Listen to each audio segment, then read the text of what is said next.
Good morning everyone. হাত দিয়ে দিয়ে চুল ছাড়াচ্ছি। আসলে চুলে চিরুনি লাগাতে বিরক্ত লাগে আমার। মনে হয় যেন চুলে চিরুনি লাগালে চুল আমার বেশি ছেড়ে, ওই জন্যই। যাই হোক, যথারীতি আজকে সকাল সকাল উঠে পড়েছি ঘুম থেকে। ঠিক আছে, তো ঘুম থেকে ওঠার পরে আর কি চা খাওয়া এখনও পর্যন্ত হয়নি, খাবো। ফ্রেশ হলাম, হয়ে মা ফোন করেছিল, মার সাথে কথা বললাম। তারপরে নয়ডাতে একটা পার্সেল এসেছিলো, তো পার্সেলটা বৌদি রিসিভ করলো, ফোন করেছিল আমাকে, ওটিপি চাইলো। যাই হোক দিলাম। ঠিক আছে, তো এখন এবার আমার কাজবাজ শুরু। আজকে পুরোটা কমপ্লিট করতে হবে গুছিয়ে। অনেক ফাঁকিবাজি করে ফেলেছি, আর ফাঁকি দিলে হবে না। ঠিক আছে, তো দেখা যাক কতদূর কী করতে পারি। আর রান্না বলতে ঘরে সবজি সেরকম কিছু নেই, দেখি কি রান্না করা যায়। এখনও পর্যন্ত কোনো রকম আইডিয়া নেই। জামা কাপড়গুলো গতকালকে কেচে মেলে দিয়েছি এখানে সব শুকানোর জন্য। ব্যালকনিটা দেখো কী অবস্থা, নোংরা নোংরা, পুরো ধুলো, পারি না পরিষ্কার করে। আর এদিকে ঝাড়ু লাগিয়ে সব ময়লাগুলো রেখে দিয়েছি, ওই জন্য অত নোংরা। যাই হোক, আজকে রোদটা সেরকম নেই, অল্প অল্প আছে, যা আছে সব ওই দিকে। আজকে আর এই বাড়ির উপরে রোদ পড়েনি, ওই দিকটাই পড়েছে, আর এই ফাঁকা জায়গাটাই পড়ছে। পরশু দিনের যে জামা কাপড়গুলো সেগুলো সব আর কি শুকিয়ে গেছে, কাঁচা ধোয়া। তো এগুলো ওই ঘরে নিয়ে যাব, নিয়ে গিয়ে ভাঁজ করব। আর আজকে এই জায়গাগুলো পরিষ্কার করতেই হবে, কিচ্ছু করার নেই। এই যে দেখো, টেবিলের এই জায়গাটা পুরোটা ক্লিন করতে হবে। টেবিলটা ছোটো ঠাম্মিদের, তো এটা দিয়ে দেবো। এই ড্রেসিং টেবিলটা এটাও আর কি দিয়ে দেবো। ঠিক আছে, আর আছে হচ্ছে এই জিনিসগুলো, এগুলোও ওই জন্য সাইড করে রেখেছি। বাসনপত্র, তারপরে ছোট্ট গ্যাস ওভেনটা, সিলিন্ডারটা, ইন্ডাকশান ওভেন, সব কিছু। আজকে যা ইনকমপ্লিট আছে কাজবাজ, সেগুলো সব কমপ্লিট করতে হবে, নইলে ব্যাস দিন ঘনিয়ে এসেছে আমার। তো এইখানেও জিনিসপত্র আছে, বাসন কোসন যেগুলো লাগছে না সেগুলো ভাবছি যে আজকে বস্তা প্যাক করব। ওই তোমার ইয়েতে দাদার ঘর থেকে সেদিন আসার সময় চালের বস্তা নিয়ে এসেছিলাম, তো ওই বস্তার মধ্যে ভরবো, কারণ আমার কাছে একটা বস্তা আছে, আর একটা বস্তা লাগতো, তো ওই জন্য নিয়ে এসেছি। এই বস্তাটা ছিল আমার কাছে, ভুলে গেছিলাম। আসলে এইটাতে তোমার এখানে আসার সময় মাসির সব জিনিসপত্রগুলো নিয়ে এসেছিলাম বিছানায় পাতার। তো যাই হোক, এখন এখানে বসলাম, বাসন কোসন যেগুলো এক্সট্রা লাগে না সেগুলো ঢুকিয়ে নেব এর মধ্যে। ওহো, এটাই জল, পুরো জল ভর্তি এর মধ্যে।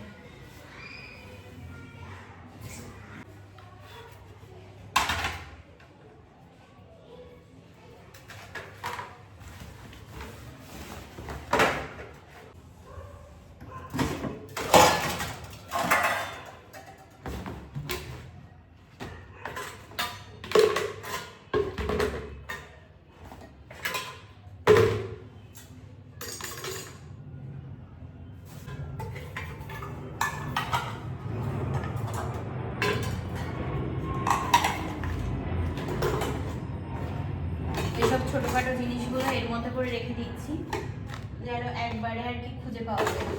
চামচ টামচ, বাটি, এইসব।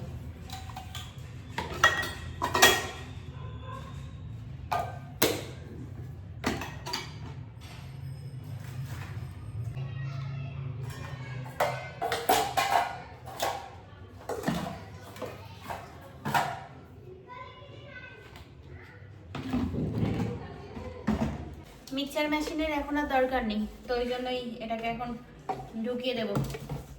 ঠিক আছে, ও আবার পরে ওটাই, যেটা প্যাকিং হয়ে আসে না সেই সেটে আর মানে রাখাই যায় না বেশিরভাগ জিনিস,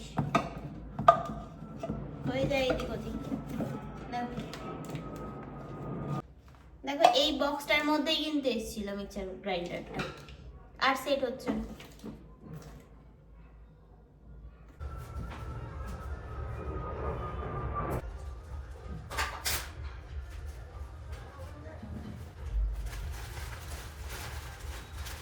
এটা ব্যালকনিতে টানিয়েছিলাম, কি ধুলো পড়েছে দেখো। এইগুলো সব পরিষ্কার করলাম মুছে, বাপরে বাপ। যাই হোক, এটা খুলে আনলাম ব্যালকনির থেকে, এখন রেখে দেব। ঘরের ওই ইয়েগুলোকেও তোমার খুলে নিয়েছি, দরজায় লাগানোর যে এগুলো কি বলে মনে পড়ছে না, নাম মনে পড়ছে না। তবে জিনিসগুলো দেখো কিরকম জং পড়ে গেছে, ঠিক আছে? এক তাড়াতাড়ি নষ্ট হয়ে যাবে এটা ভাবিনি আমি। কত ব্যাগ হচ্ছে আমি নিজেও বুঝতে পারছি না, আর কোনটা কিসের মধ্যে দেবো সেটাও মানে বুঝে উঠতে পারছি না, মাথা কাজ করছে না আমার।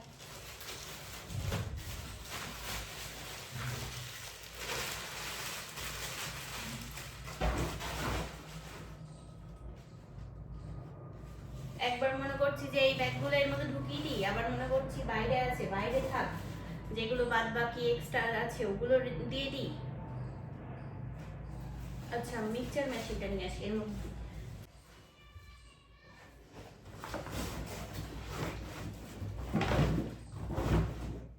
মেট্রোতে গেলে দেখেছি আমার ব্যাগের অবস্থা হয় এরকম,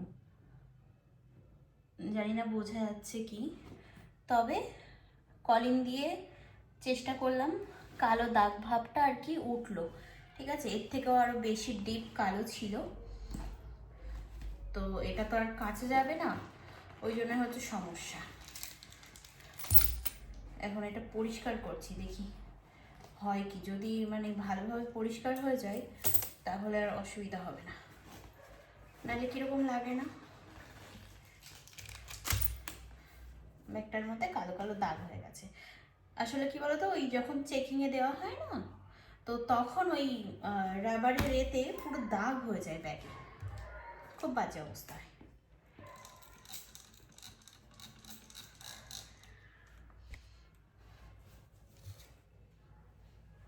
আমার এটা হচ্ছে বাতিল চুড়িদারের প্যান্ট, তো এটা দিয়ে এখন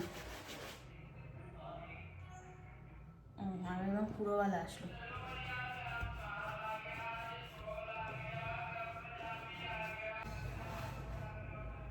দেখা যাক কতদূর কি ওঠে, চেষ্টা তো করছি। আর ওই যে আর একটা ব্যাগ ছিল যেটা বড়, যেটা নিয়ে আর কি জামা কাপড় এদিক ওদিক নিয়ে যেতাম দাদার ঘরে টরে, ওই ব্যাগটা কালকে কেচে দিয়েছি রাতে, বুঝছো? ভীষণ ময়লা হয়েছিল, তো ওই জন্যই ওটাও দিলাম। যা বাবা, তাও অনেকটা ক্লিন হয়েছে, যতটা দাগ এখানটায় ছিল অনেকটা পরিষ্কার হয়েছে, একেবারে কালো হয়ে গেছিল পুরো। স্নান করে চলে এসেছি, চুল এখনো পর্যন্ত শুকায়নি, ভিজা পুরো একদম, তো আঁচড়াইনি চুল, আঁচড়াবো, একটু শুকিয়ে যাক। ভিডিও শ্যুট করব ভেবেছিলাম, বাইরের আলোতে করতে পারবো, কিন্তু হবে না মনে হচ্ছে। যাই হোক, যথারীতি আপাতত ঘরের অবস্থা এই, ঠিক আছে? এইগুলো খারাপ আছে, এগুলো ফেলে দেবো, কাপড় চোপড় ওগুলো রেখেছি, যে পাখা টাখা যখন ওগুলো রেখেছি, যখন এই সিলিং ফ্যান ট্যান খুলবো তো পরিষ্কার করবো, করে তারপরে তাই ডাস্টবিনে দিয়ে দেবো, কাঁচড়ার গাড়ি আসবে তো দিয়ে দেবো। এখন ঝাড়ু টাড়ু লাগিয়ে ঘরের পরিস্থিতি এরকম লাগছে, ঠিক আছে? ওই ঘরেও বেশিরভাগ মানে যতটা পেরেছি সব কিছু গুছিয়ে নেওয়ার চেষ্টা করেছি, দেখা যাক এখন। আর বাদ বাকি আছে হচ্ছে এই জিনিসপত্র, এই কটা, নিচে সব এই যে ক্লিন, ঠিক আছে? বাসনপত্র যা ছিল সব উঠিয়ে নিয়েছি। তো এখানে ডিম সিদ্ধ বসালাম, মানে হয়ে গেছে। তো এখন দুপুরবেলা আমি আর কি কিছুই করিনি, দুপুরবেলা কি সন্ধ্যা লেগে গেল এগুলো করতে করতে। যাই হোক, কিছু করিনি রান্না, পিঠে আছে আর ডিম সিদ্ধ করলাম, ব্যাস এই খেয়ে নেব। আর তোমার রাতে না হয় কিছু বানিয়ে নেব। বাবা, কোমর টোমর লেগে গেল, ভিডিও শ্যুট করতে হবে, বাইরে একটু রোদের মানে বাইরের আলো হলে ভালো হতো, তার তো সে চুলই শুকালো না, তার কি বলবো। যাই হোক, ডিমগুলো ছাড়িয়ে নিই, খেয়ে নিই, আগে পেট পুজো করে নিই, তারপর দেখছি। এখন এই পিঠে আর ডিম সিদ্ধ নিয়ে যাচ্ছি খাওয়ার জন্য।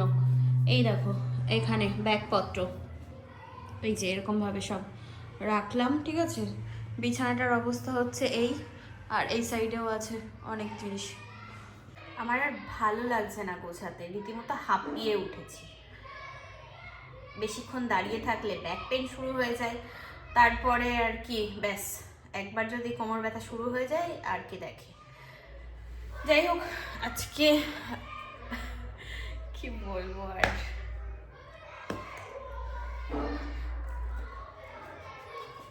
সাথে কেউ থাকে তো তখন হাতে সাথে কেউ গুছিয়ে দেয়, অতটা আর কি ইয়ে লাগে না। আগের বার যে কবার আমি ফ্ল্যাটে ঢুকেছি বা ওখান থেকে ফ্ল্যাট ছেড়েছি তখনও মানে সাথে মা দাদা বৌদি টৌদি সবাই ছিল, তো হাতের সাথে সবাই মিলে গুছিয়েছি, ওই জন্য অতটা মনে হয়নি। একা একা এতটা গুছাতে গিয়ে আমার হয়ে যাচ্ছে মানে কি গুছাবো আর কি না গুছাবো এরকম একটা ব্যাপার। আবার সবই গুছাতে হবে, আবার রান্নার জন্য সব জিনিসপত্র বের করে রাখতে হবে, পুরো মাথা খারাপ।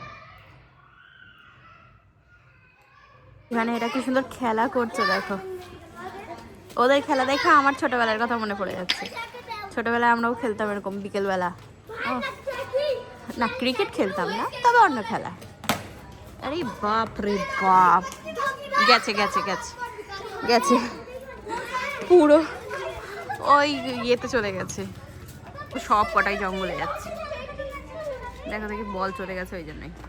খাওয়া দাওয়া করে এখানে এসে দাঁড়িয়ে আছি, এই একটু যদি চুলটা আর একটু শুকাই ওই জন্যই। দিদি পরে কি বল আনতে গিয়ে, তা যাই হোক চুলটা একটু শুকিয়ে গেলে তারপরে তাই ভিডিও শ্যুটটা করতে পারবো, নাহলে ব্যাস হবে না। এখানে দাঁড়ালেই প্লেন দেখা যায় সঙ্গে সঙ্গে, দেখো কি সুন্দর প্লেন যাচ্ছে, ওই দেখো কি সুন্দর প্লেন চলে যাচ্ছে, ইন্ডিগো যাচ্ছে। যখনই এসে দাঁড়ানো না কেন তখনই প্লেন, এখান দিয়ে প্লেন যায়, ভাল লাগে দেখতে বেশ। ডান, এখানে দাঁড়িয়ে দাঁড়িয়ে এখন ভিডিও শ্যুট করছিলাম। আর হ্যাঁ, বাইরের আলোটা আরও একটু দরকার ছিল, বাট ঠিক আছে কোনো ব্যাপার না। এখন হচ্ছে সানসেট, তো কি আর করা যাবে, যথারীতি আর কি সব ঘরের কাজ মিটিয়ে তারপরে তো এই কাজটা আর কি শ্যুট করলাম। আর তার থেকেও বড় কথা সেটা হচ্ছে হেয়ার ওয়াশ করে চুলটা শুকানোর ব্যাপার। যদি হেয়ার ড্রায়ার থাকতো তাহলে কোনো অসুবিধা হতো না, ইজিলি চুল শুকিয়ে নেওয়া যেত, কিন্তু নেই তো কাছে, ওই জন্যই সমস্যা। তো যথারীতি এখন চুল শুকনো হয়ে গেছে আর ভিডিও শ্যুট করলাম, আশা করছি ঠিকঠাক এসছে লাইট। আমি জানি না কীরকম কি এসছে, দেখতে হবে পরে, কারণ বাইরে যখন শ্যুট করা হয় মনে হয় যে হ্যাঁ লাইট ঠিক আছে, কিন্তু ঘরে যখন ঘরের আলোতে যখন আর কি ভিডিওটাকে এডিট করা হয় তখন মনে হয় যে লাইটের আর কি কী বলে ওটাকে,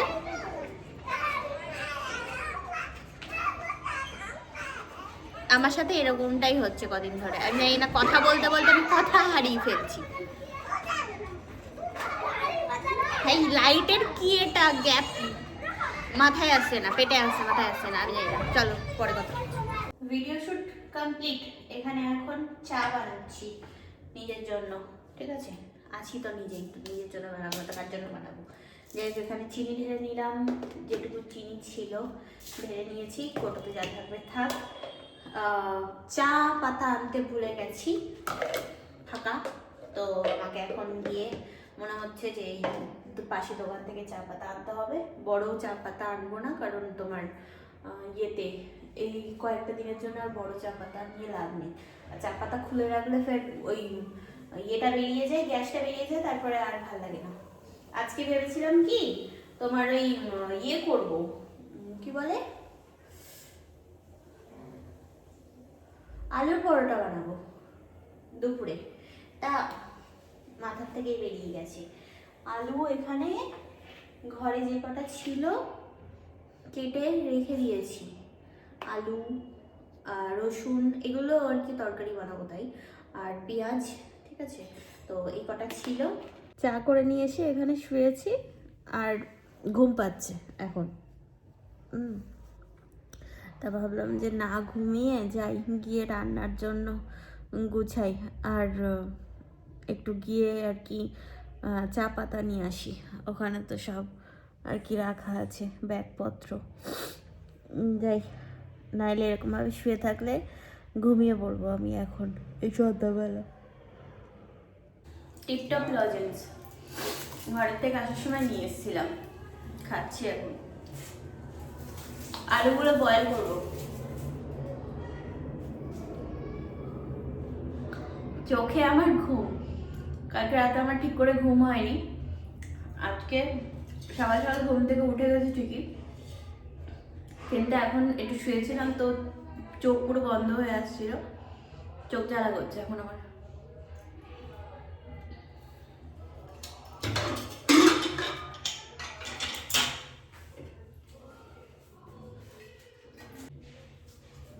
এর জলে এতটা আয়রন না, ট্যাঙ্কির জলে কোনো রান্না বান্নার কাজ করা যায় না, ওই জন্যই রান্না করলে আরও জল নিই আমি। যাই হোক, এখানে পুচকু পুচকু আলু 4টে ছিল ঘরে, তো এই 4টেকেই বয়েল করবো। এখন প্রেশার কুকারে দেবো, তাড়াতাড়ি হয়ে যায় যেন, ওই জন্য। ও লবণ ঢালতে হতো। আমি রান্নার সব জিনিসপত্র গুছিয়ে রেখেছি, সব এক এক করে বের করতে হচ্ছে। আমি না ইরিটেট হয়ে যাচ্ছি, সত্যি বলছি। আমি না গুছিয়ে পারছি, না জিনিস বের করতে পারছি, বিরক্ত লাগছে আমার।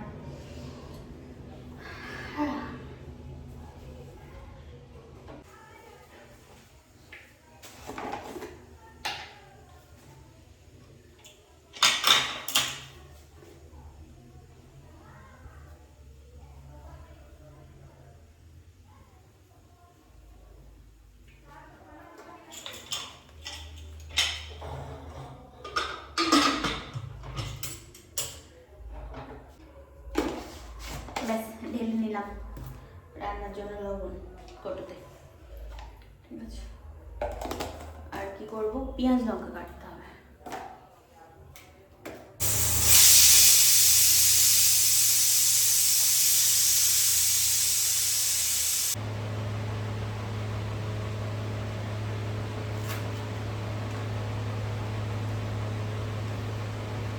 গেছিলাম আমি চা পাতা আনতে, এই যে এইটা পেয়েছি, এর থেকে ছোট আর পাইনি। যাই হোক, চলো ঘরে যাই। তাই যে এখানে ভাবলাম যে আটাটা মাখিয়ে নিই, ওদিকে আর কি। এখন তো তোমার প্রেশার কুকারটা খোলা যাবে না। যাই হোক, এখানে এখন লবণ আর সামান্য পরিমাণ চিনি দিয়েছি, ঠিক আছে। এটা একটু ময়াম দিয়ে নিচ্ছি আমি যেরকমভাবে করি, আমি সেরকমভাবেই শেয়ার করছি তোমাদের সাথে আলুর পরোটার রেসিপিটা। তো ভালো লাগলে ট্রাই করে দেখতে পারো। ময়াম দেওয়া হয়ে গেছে, এবার অল্প অল্প জল দেবো আর আটাটা মেখে নেব। চাইলে তোমরা এটা আটা ময়দা মিশিয়েও করতে পারো, তবে আমি শুধু আটার করছি। একটু একটু করে কাজ করছি আর এসে ঢুকঢুক করে শুয়ে পড়ছি। আজকে আর কি ঘুমও পাচ্ছে, আর তারপরে তোমার কোমরেও যন্ত্রণা করছে, ব্যাক পেন হচ্ছে। তো ভাল লাগছে না, মানে বেশিক্ষণ দাঁড়িয়ে থাকতে পারছি না। যাই হোক, আবার কপালটাও ধরেছে। আর বলো কেন, মানে একটার পর একটা লেগেই আছে। তো এখন যাব, গিয়ে আর কি রান্নাটা করব। অনেকক্ষণ হয়ে গেল এসছি, আটাটা মেখে রেখে এসছি। আলুটাও মনে হয় হয়ে গেছে, ও তো প্রেশারে বয়েল করে নিয়েছি। চলো এবার করে নিই একটা একটা, বানাতেও তো সময় লাগবে, আলুটাকেও এখন বানাতে হবে, তারপরে আবার সব কিছু।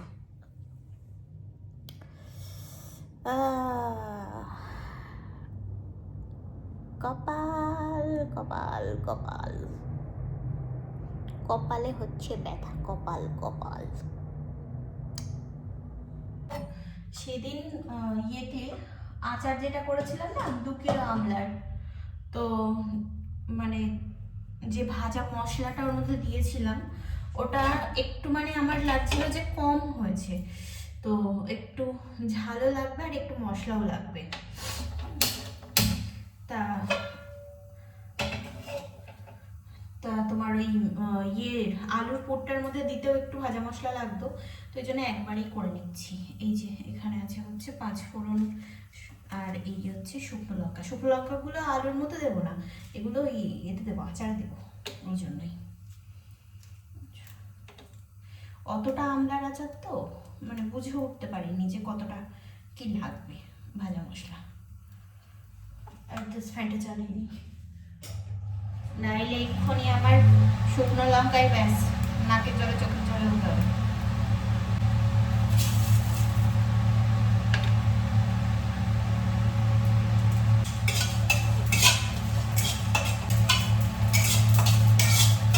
তো এই যে ভাজা মশলা রেডি।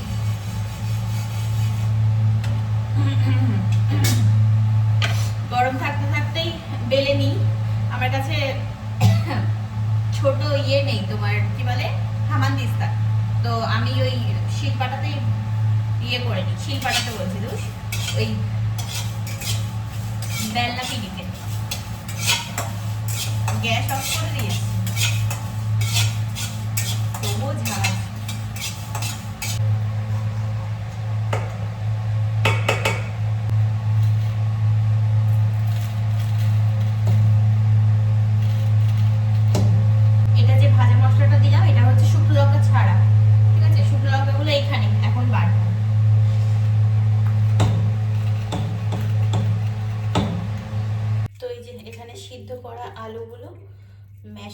নেব হাতের সাহায্যে। ঠিক আছে, ভাজা মশলাটা এরকমভাবে রেখে দিয়েছি সাইডে।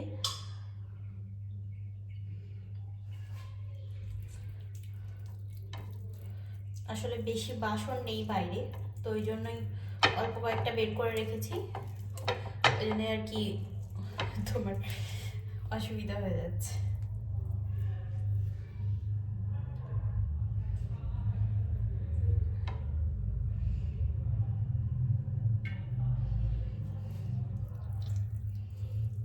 এই যে আলুগুলো ম্যাশ করে দিয়ে দিয়েছি, এবার পেঁয়াজ কুচি, ধনেপাতা, লঙ্কা, যা যা আর কি কুচি করে রেখেছিলাম সব দিয়ে দিচ্ছি।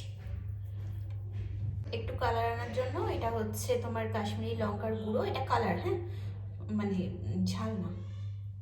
ধনে জিরে আমি ভেজে আর কি গুঁড়ো করে দিয়েছি, তো ওই জন্য আর দিচ্ছি না। স্বাদ মতো লবণ, আর দেবো হচ্ছে গরম মশলা।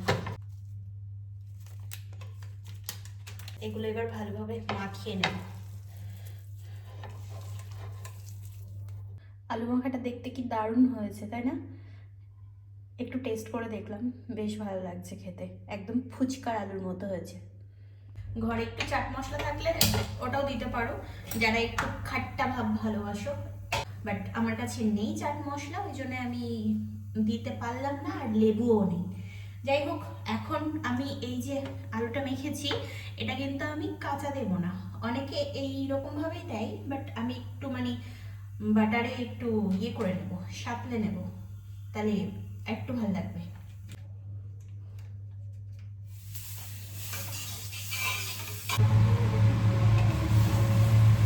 আমি আলুটাকে সাঁতলে নেব ভালোভাবে আর কি বাটারে, এতে টেস্টি হয় খেতে ভেজে করলে।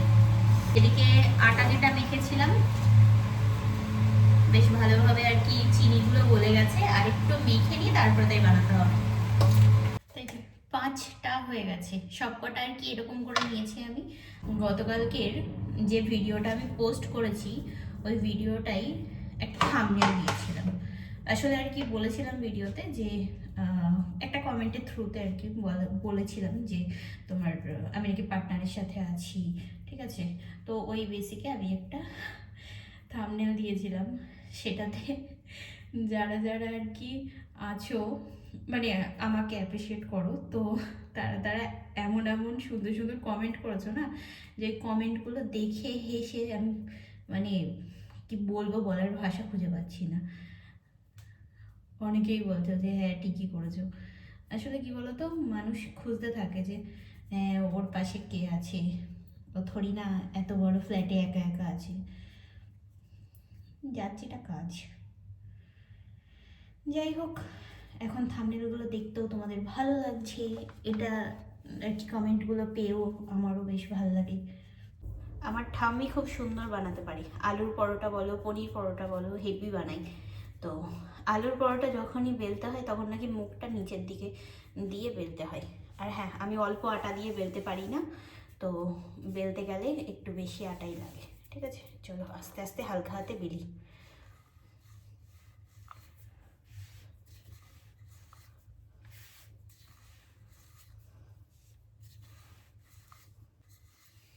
এই যে বেলা হয়ে গেছে,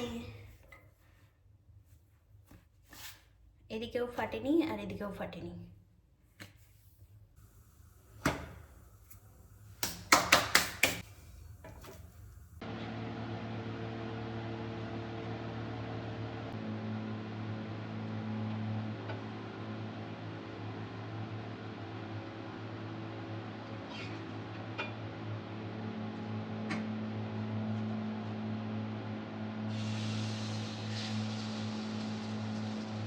কি দারুণ, এখানে একদম ফুলকো ফুলকো পরোটা হয়েছে, কি ভাল লাগছিল যখন ফুল ছিল তাওয়াতে, হেব্বি সুন্দর। যাই হোক, একটু বসবো, বসে একটু রেস্ট নিয়ে তারপরে তাই ভাবছি যে ওই আচারটাকে একটু ঠিক করতে হবে, তো তারপরে তাই খাওয়া দাওয়া করবো। চলো একটু বসে নিই, পরে আর কি আসছি আবার রান্নাঘরে। পুরো অগোছালো হয়ে গেছে, পুরো হুড়িয়েই দেখো অবস্থা কিচেনের, এগুলো সব ক্লিন করতে হবে আমাকে এখন। তাই যে খাবার দাবার নিয়ে চলে আসলাম, পরোটাই ব্যাস, আর কিছু না, সাথে আর কিছুই না। একটু আচার হলে বেশ ভালো হতো, বাট নেই। আমলার আচার দিয়ে ভালো লাগবে না, ওটা একটু মানে অন্য রকম। তো যাই হোক, এখন এটা দিয়ে খাই। একটা একটা করে নিয়েছি, মানে নেব, কারণ একসাথে বের করলে হটপট থেকে ঠান্ডা হয়ে গেলে ভালো লাগবে না, ওই জন্য। টেস্টি হয়েছে। বাহ, পরোটাগুলো কি শুধু ফুল ছিল, তাই তো খেতেও হেব্বে হয়ে যায়। বাড়িতে চাইলে ট্রাই করতে পারো।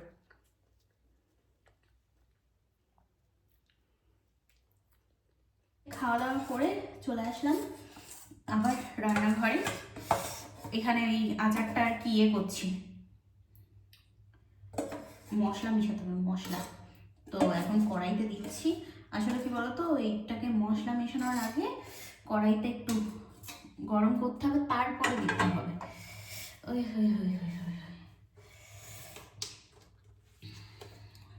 নাহলে ওরকমভাবে টিফিন বক্সে মেশানো যাবে।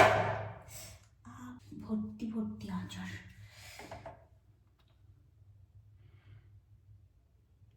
আচারটা দেখতে হেভি হয়েছে, এমনকি খেতেও বেশ ভালো হয়েছে।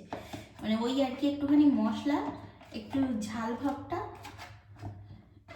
সমান সমান হলে বেশ ভালো লাগতো। তো ওটাই একটু কমই থেকে গেছিল,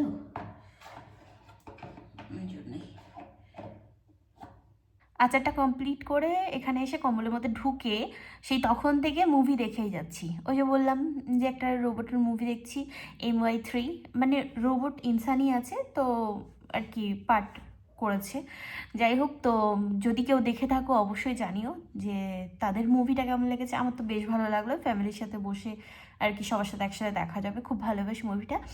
রাত 3টে বেজে গেছে মুভি দেখতে দেখতে, এখনও পর্যন্ত ভিডিও এডিট হয়নি, অ্যাডের ভিডিওটাও এখনও পর্যন্ত এডিট করা হয়নি, কমপ্লিট হয়নি। তো যাই হোক, দেখি এখন আর কি করবো কাজ যতটা পারবো, তারপরে না হয় সকালে উঠে দেখা যাবে। তো চলো, আজকে ভিডিওটা এই পর্যন্তই রাখছি। কেমন লাগলো ব্লগটা জানিও। আর হ্যাঁ, আলুর পরোটার রেসিপিটা বাড়িতে শেয়ার, মানে ট্রাই করো, শেয়ার করলাম তোমাদের সাথে।